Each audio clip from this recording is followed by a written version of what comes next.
Hello, everybody, and welcome to today's show.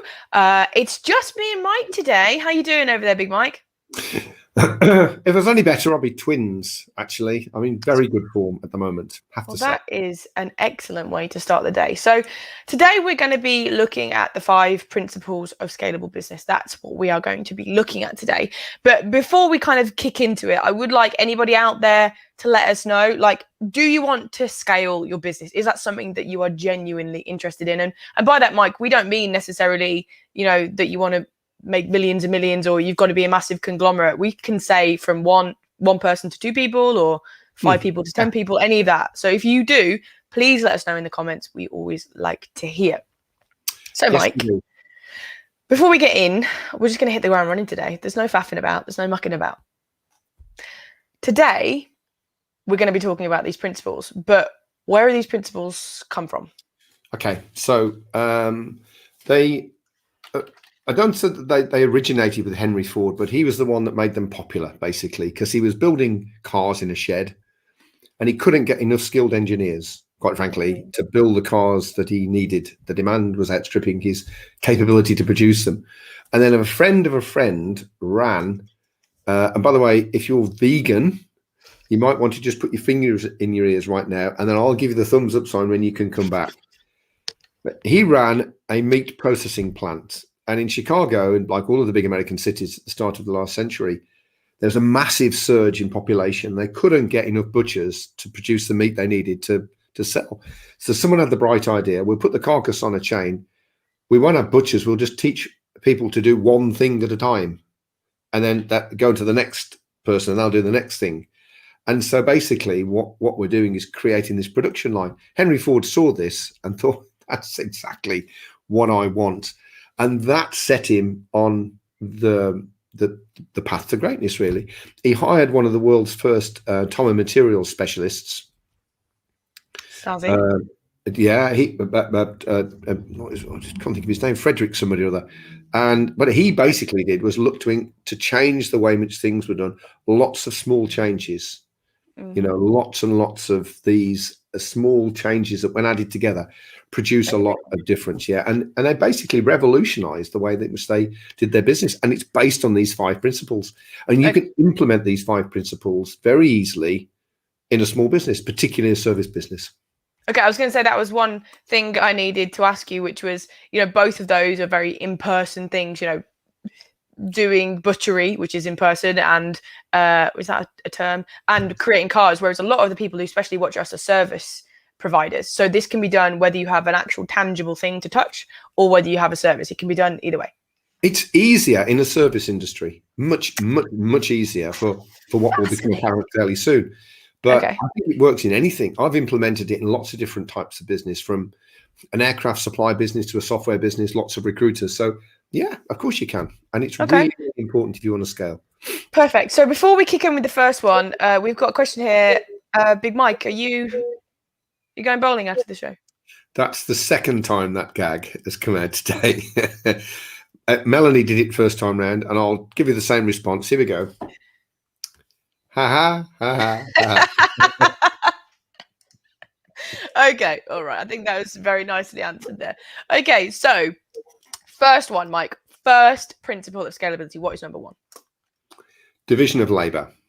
Okay, so it goes back to the meat packing or the building of cars. You don't teach someone to do everything, which takes ages to do, and it makes that person very valuable to the business. And if they go, then in a big bunch your capability goes. You break down what you do into lots of smaller steps, and you get someone to focus on what they're best at and what they like doing. And then if you lose somebody, you don't lose a function. You just lose a series of tasks that are being done, and that's relatively easy to replace. Massive benefits to this. People are happier when they do things that they like. True. They become very much better at it because they're doing one thing over and over again, and they become really, really good at it, and therefore they get better results. It's very much easier to train people, that's for damn sure. And all things considered, the whole process is so much easier if it's broken down into components. And Henry Ford found that, and the big bulk of our clients are recruiters, probably 70-80% of them. And it's perfect in recruitment. It's called the factory model. And you break it down into the winning of the clients, the winning of the vacancies, the finding of the people and the closing of the deal, and then the account management. And you can cut that how you like, really. But the bottom line is, one person does not have to do everything. The 360 recruiter that does it all is great. Yeah. But if they go, they're taking a big chunk of your business with them. So division of labor is very important.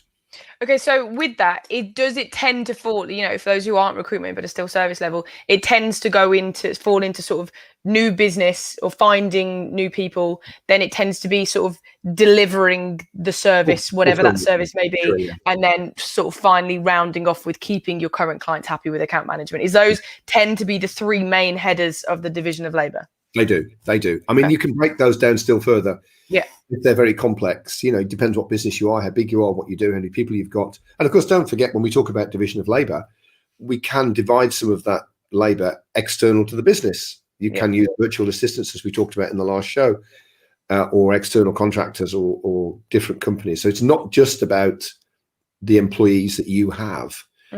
You can use division of labor no matter how big you are. If you're one person, you can still do it. Okay. And that's a good thing as well about the efficiencies. If it's just you, using a virtual team is a great way to increase your efficiency that you can then go off and make your first hire. Perfect. Okay. By the way, as we go through these, if anybody has any questions or comments, I can see a couple, although a lot of them are around Mike's shirt. But if anybody has got any questions or queries as we go through, pop them in and I'll be sure to bring them up with Mike. Okay. So division of labor is number one, separating them out into skills. What would be number two? Right. That would be tool up to downskill. So every time you use a tool, whether it's in the kitchen or the workshop or wherever it is, you essentially are making an activity easier to do, usually quicker, it speeds things up, and normally more consistent and a better quality. I mean, that's the deal. Okay. Really. And we have a bread making machine. You just tip everything in it, you press the button, and out comes a perfect loaf every single damn time. Mm-hmm. When I make it by hand, which I have been known to have a go at, it's patchy, as you know. That's being kind, isn't it? Right. Tools do that.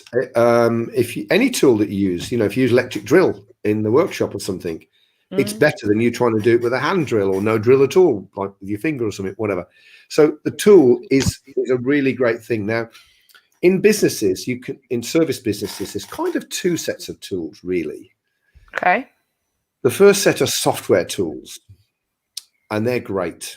There's lots of them around. I'm talking about things like CRM, even down to things like LinkedIn Navigator. Right. They're tools that do things for you. Same principle. They make things easier to do things, and therefore you de-skill the process. And that's why it's so important, because somebody with average ability or average talents or average experience can deliver much better work because you've tooled them up. So, and you can find tools with training, which is obviously a key element of this, and processes and frameworks. And suddenly you get something that average people can deliver great results. And if they go, because of division of labor, they're only taking one bit of it. So you get someone else, train them up in the tools, and away they go. And it's a much more efficient way to grow businesses, for sure. Okay, so what's the second one? The first one's technology based. What's the second skill group? Okay, so the second one's a softer tool. So technology, the problem with tech, unless you develop it yourself, anybody can buy it. So you don't get much of an edge, or you do for not for too long. There's a lot of video tools that came out, like Intro and Interview. There's this that we're using now, StreamYard, which is like equally as good, and it costs $30 a month or something. There's these tools come along, and the first one in, get an advantage. Everybody gets it, no advantage. Yeah. If you develop your own tools to help people do things quicker and better and more consistently, that can give you an edge. So, for example, I'll give you a couple of examples. The one is campaigns, AIDA campaigns. We're going to talk about AIDA campaigns. We keep mentioning it, but you must put it down, Kirsten. We'll go through it. I'll put it down. It's a way of opening a dialogue with the potential client who ordinarily you wouldn't get to. And certainly if you tried cold calling them, nothing. An AIDA campaign is a series of touch points, interactions really. So it could be something through the post or email or something physical or a telephone call or LinkedIn or whatever. But you design it and you test it until it works. Okay. That's the clever bit. So that's a centralized development. And then you roll it out so anyone can use it. You know, this software that we use in there, StreamYard. Yep. It's so easy to use, isn't it? Oh, it's really easy. Yeah. I'm telling you now, it wasn't easy to develop.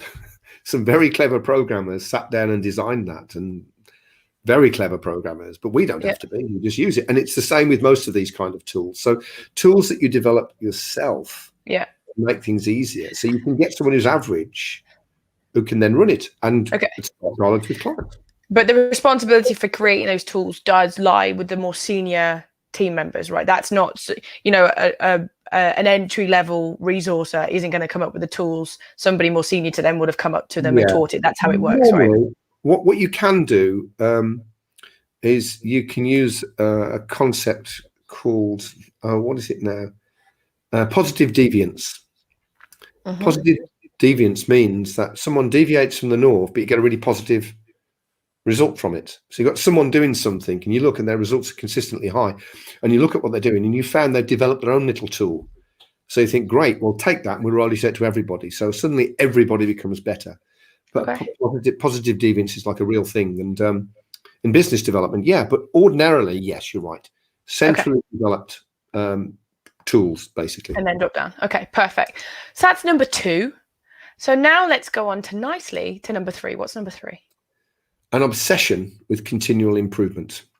And this harks back to what you said earlier. It's a centralized function. And this is where tools would be developed. And this is where the ideas would come from. Mostly, you're looking at 3 different things. You're looking at efficiency. That is how good somebody is at doing something. And so normally you're taking KPIs or metrics, probably from a CRM system or something like that. And those metrics are being fed in and they tell you how good they are. So, for example, in recruitment, you can tell how good somebody is at finding the right CVs because you've got a conversion rate between CVs submitted and interviews offered, and then between interviews offered and placements made. Over time, as you gather that data, that tells you something about the people doing that job. And you can use that then to diagnose any inefficiencies and put them right. Right? So efficiency is one. The second one is more to do with quality. Okay. As viewed by your clients. So it's the thing that you do, VOTC, voice of the customer. You basically ask the customers, the clients, how good you are at certain elements of what you do for them. And it's done in a certain way that encourages criticism.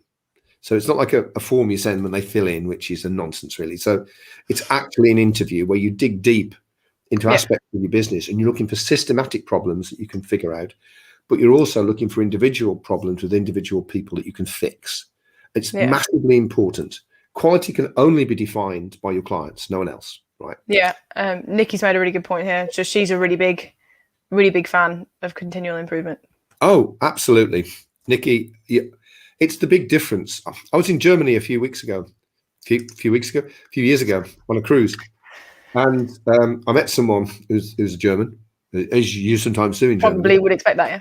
And he'd worked in London for a few years. And he said one of the big differences he noticed is that quite often in Germany, I don't think it's common to everyone, but quite often the first thing on the agenda in a board meeting will be quality.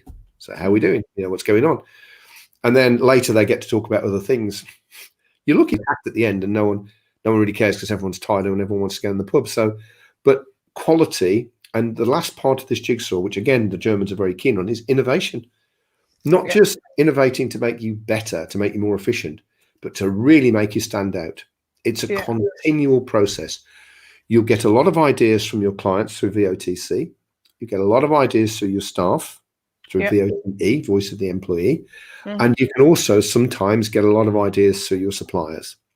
You can also feed yourself with ideas by cross-pollinating, go to other sectors or other types of business, nothing to do with yours, see what they're doing and figure out if you can lift it and adapt it and adopt it in your own business. You know, this is really powerful stuff. Most companies do not bother. I promise they don't bother. All they do is they keep doing the thing that they do because it makes the money that they do. Yeah. This is not how they do. And the key thing to mention here is that these continuous improvements aren't massive things. They aren't massive innovations. They're not implementing a whole new CRM system. Some of these things are really, really small. Most Like, of them are marginal gains, yeah. like really, really tiny things that when you do, when you do 100 of them, they, 1 point each for all of them, but 100 is 100 points better. Well, That's if you're a big small deal. business, the idea of taking on a big project, certainly without external help, is pretty much a non-starter, because you know that expression, when you're up to arse in alligators, it's difficult to remember you were there to drain the swamp, right? The big picture is the swamp, but you just get dragged down by the day-to-day, which is the alligators. Some of them are very good because they're opportunities. Some of them are bad because they're problems, but you need to sort them out. They'll drag you away from the big picture. And in some cases, a project is a big picture thing. It doesn't get done. Small things get done. Yeah. To change the way in which a small thing is done. Yeah, I can do that. We'll change it. We'll make sure it gets changed. We'll train people in it, or we'll set it into our processes or whatever. And it's done. You're a little bit better.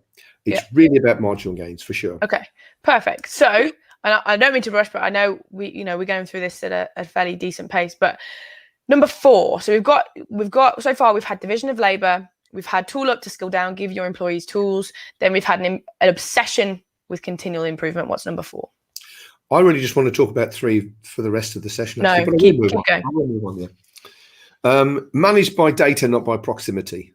And this is kind of a cool thing, because over the past 15 months, I think people have learned about this. Managed by proximity means you manage people because you're with them, basically. You can see them, talk to them, see what they're up to, ask how it's going. It's a very hands-on kind of management. And that's why in recruitment, only about 73% of all recruitment companies employ less than 10 people. Not coincidental, but the maximum efficient proximity management is about 8 to 10 people. So sometimes it's less than that if people are a bit kind of needy, 6 to 8 people then. And they can't get away from proximity management, so they don't grow anymore. It's as simple as that. Or they grow and shrink, go and shrink. So managing by data means that each of the key elements of your business, you gather some metrics. The fewer, the better. And you put them onto a very simple dashboard, preferably automatically generated by your computer systems or by your accountant or by your quality person or whatever. If it takes too long to create the dashboards, you won't do them. Yeah. You should be able to manage your company from Acapulco, is what we always say. The dream. Maybe you will. I've seen Acapulco on TV. I don't think I'd like to go there very much. Maybe not now. No, but the point is that you and we've all had to kind of move into this space a little bit over the last 15 months, because people working from home, proximity management was a non-starter. It was a big deal for a lot of people. And I think some people have just been getting through so they can go back to proximity management. This is not good. It is absolutely not scalable. Ford knew exactly what was going on in every aspect of his business. He knew. And of course, it wasn't him. He didn't know it all, but each layer of management had the data that they needed to be able to manage what they had. And then that is collated and combined so that at the top you get exactly what you need to find out what's going on. And I know it sounds like overkill, but the bigger the company, the more data you need. The smaller the company, the less data that you need.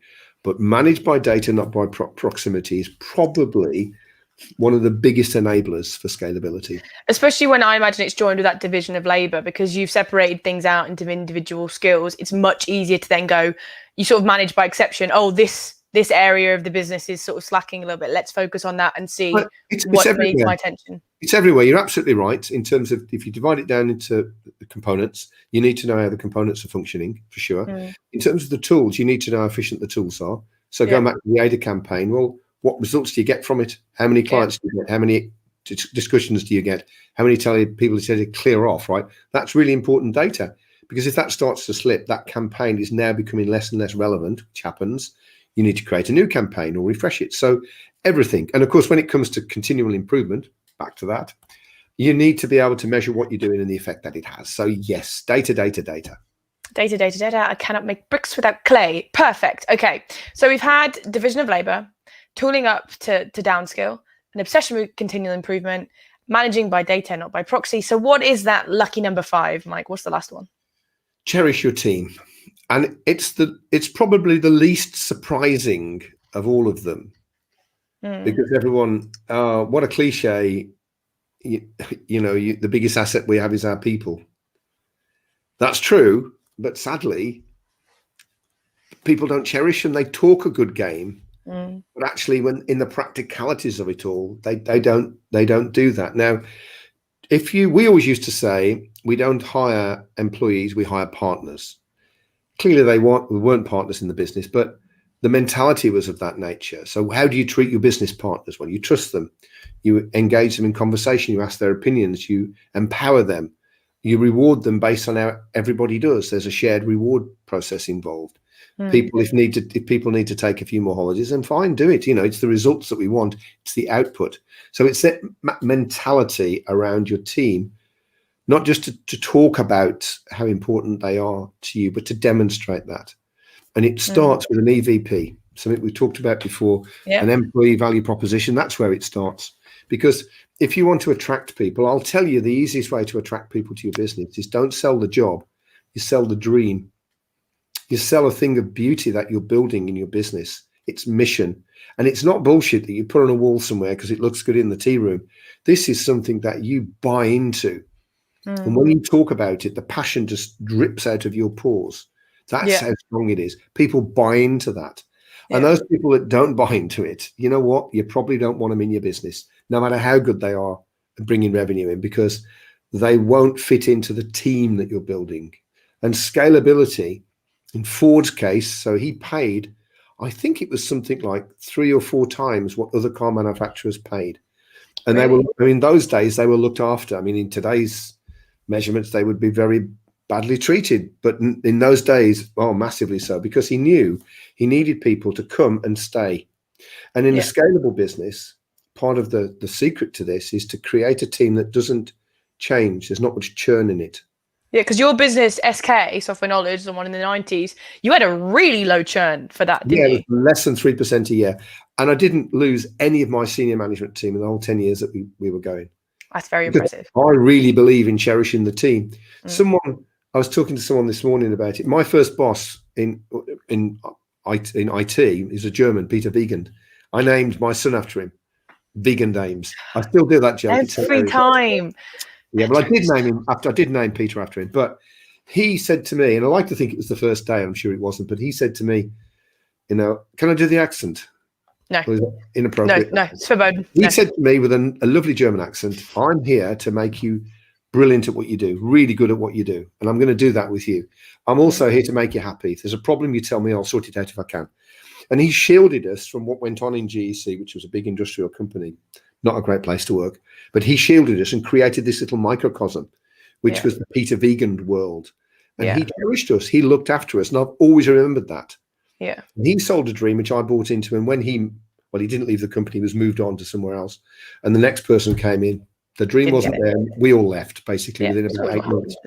But I think it's really important to cherish the team, to really drill down and think what that means. Because if you get a stable team, who are buying into what you do, they'll get better and better at the thing they're given to do in the division of labor. They'll become more and more adept at using the tools that you give them. They'll become more efficient. You'll have to manage them less and less. And you haven't got that thing where someone leaves. So then you have to spend time and money hiring someone else. Then there's a period when you get them up to speed. And then someone else leaves. It's like, why would you do that? I think the other thing is as well is, I remember talking to people who I've worked at places who've done this, is that you as an employee sort of think of that company as your company as well. You're all in this together. You want it to be equally successful. So you are willing to, stay half an hour late on a Thursday just to get something finished, or you are willing to, really buckle down and sort of get in it together as a group. And you get that encouragement. It shouldn't be taken advantage of course, but it's a fantastic thing. And Nikki's made a really good point. As a service business, really your team is your main asset. Yeah, I mean, absolutely. You have your client base, your sales ledger. You own a building, odds and sods like that, really. But really, it's those people in the service industry, and everybody talks a good game, and yet attrition rates in certain businesses are scarily high. Because recruitment is notorious for having high churn. It is. I know we can have a big discussion around this about expectations of and entitlement and a whole bunch of other stuff, right? And I get all of that. I'm not being dismissive of it. I get it. But it's just a thing, really. I think there's always been that. I think when I was in my 20s in the 1980s, I think I had a feeling of entitlement, and I wanted things to happen very quickly, and a whole bunch of stuff, perhaps not as concentrated as it is now, but it existed. And so you just need to deal with it. But the point is, you create a stable team, you're creating a scalable team for sure. Yeah. Okay. Perfect. So, I mean, we've gone through, I mean, there's one more comment that I want to bring up, which is actually Martin Drake. For some reason, he said his name isn't showing up, but this is a big one earlier. He, innovation is central for everything. And that's what I want to draw attention to, is all 5 of these are as important as the other, because they all sort of interconnect, don't they? I mean, yeah, for sure. These are the principles. And there are other things as well. There are obviously things like you've got to sell into a market which is big enough for you to grow in. There's a whole bunch of other stuff, which is a gimme, really. But these principles apply to anything, and they do interact with each other for sure. They do. Like your innovation and continual improvement touches everything. Yeah, everything that you do, and your team is these are the people that do all of these things. So they use the tools that do the improvement, that break up the roles and shit. Okay, all right. So I think, we've done really, really well there. So I'm going to ask you the same thing that I ask anybody on my show, which is, Michael, somebody's watching this, they're thinking, okay, scalability is something I want to achieve. It's definitely something I want to focus on in coming weeks. What's their first step? What can they do? What's the thing they do now? I'll give you 2 answers to this. Oh, I like it. 2 answers. So the first one is, I would start with division of labor. Look at who you have in your firm. If it's only you, it's easy. If it's 2 or 3 people, whatever, 10 people, and take some time to figure out what they really like doing and what they're good at. And then to see if you can cut the business so that they only do that. That would be my first step. It's the logical first step, because when you've done then you can go on and see what tools you can give them and what training you can do for them, and a whole bunch of other stuff. That continual improvement is about people as well. It's continually training them and bringing them up to speed. So, and I think that's a good starting point. That's the first thing. The second thing is to download our book on scalability. And how do they get that? Well, you can just DM me or email me. There's my email address. I think most people have got that. You can send me a direct message on LinkedIn if you want. We thought it would be complete by now, and it's not quite. It's just the last few tweaks are going into it. So it'll be available next week. It's free. It's called the Scalability Cookbook. It's got these 5 principles in for sure. It's then got some bear traps or obstacles that you can fall into. Okay. And you really need to avoid. And then there's a formula, a scalability formula at the back end, which breaks down kind of the stages that I think you should go in.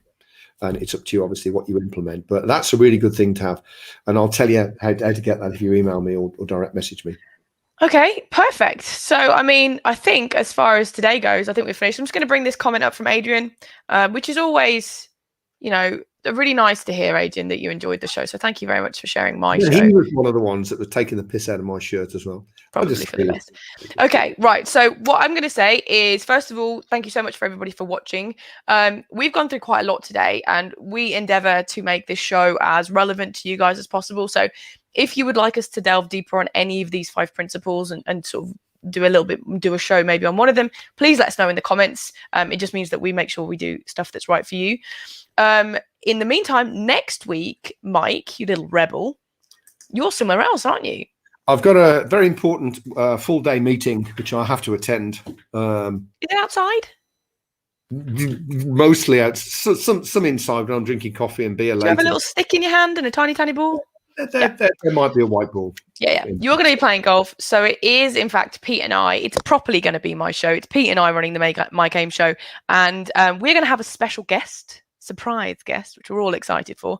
And essentially, we're going to be looking at motivation for salespeople, for your sales team. And if it's all about money, spoiler. It isn't. Just, Can I just give you a clue to who the mystery guest is? See if you can guess who it is. You can put your ideas in the comments if you want. It's the complete set of 3.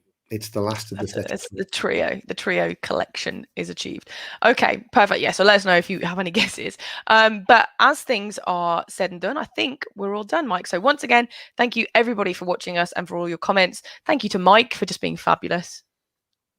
Thank you for Kirsty and letting me come on her show. You're welcome. You're welcome.